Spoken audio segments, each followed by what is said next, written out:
Hi guys, welcome to my YouTube channel. तो last video में हमने किया था साझा सीर और आज हम एक और चैप्टर करने वाले हैं जिसका नाम है ईख की खेती। ये हमारी हरियाणवी लोक धारा बुक का चैप्टर नंबर 5 है। तो मैं इसको आप इस पार्ट का मैं आपको सार बताने चाह रही हूँ। तो इसमें सिर्फ दो ही करेक्टर हैं, श्री राम और मांगे राम। तो श्री राम जो है वो उससे मांगे राम से कहता है कि दोनों भाई मिलकर ईख की खेती करेंगे, सीर में जमीन खाली पड़ी हुई है अपनी। तो मांगे राम कहता है कि नहीं, मुझे कोई खेती वेती नहीं करनी, पिछली बार भी मैंने तेरे साथ खेती करी थी और मेरा नुकसान हो गया था, तू पिछले पैसे मुझे वापस कर दे। तो श्री राम कहता है कि भाई जो हो गया सो हो गया, अब की बार दोबारा से शुरू करेंगे, अच्छे से ईख बोएंगे, पैसे कमाएंगे और ऐश करेंगे दोनों भाई।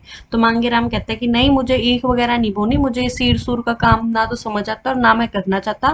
तो श्री राम कहता है कि तो फिर तू क्या करेगा, खाली थोड़ी छोड़ देगा उस खेत को। तो मांगे राम कहता है कि मैं तो मेरे जो पैसे मैंने पिछली बार कमाए थे उनसे गाय ले आऊंगा।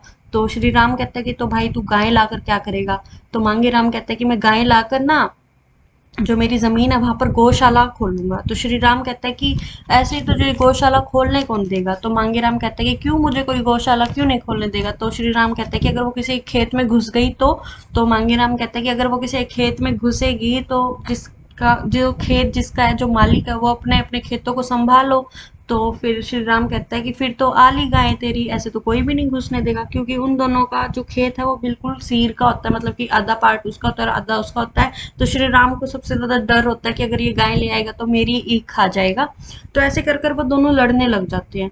तो फिर लड़ते लड़ते श्री राम जो है वो अ, मिट्टी पर उंगली से अपना खेत बना देता है कि ये ले, मैंने तो खेत बना दिया और ये ईख बो दी। तो मांगे राम कहता है कि जैसे तूने ये ईख बोई है ना, वैसे ही मैं ये गौशाला बना दी और ये मेरी गाय आ गई। तो वो कहते हैं कि सिर्फ गाय बनाने से क्या होगा, इस गाय को तू मेरे खेत में तो ला के दिखा।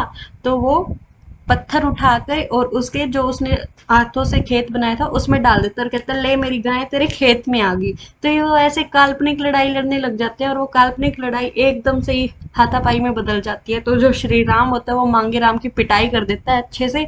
तो फिर मांगे राम कहता है कि अब की बार तो तूने मुझे मार लिया, अगली बार मार के दिखा, अब आ तुझ में दम है। तो फिर दोबारा से श्री राम उसकी पिटाई कर देता है। तो फिर मांगे राम कहता है कि अब की बार तो तूने मुझे मार लिया, अब मार के दिखा तुझ में हिम्मत है। तो फिर से श्री राम उसकी पिटाई कर देता है। इतने में ही लोग आकर उन दोनों को छुड़ाने लग जाते कि एक दूसरे को मार क्यों रहे हो।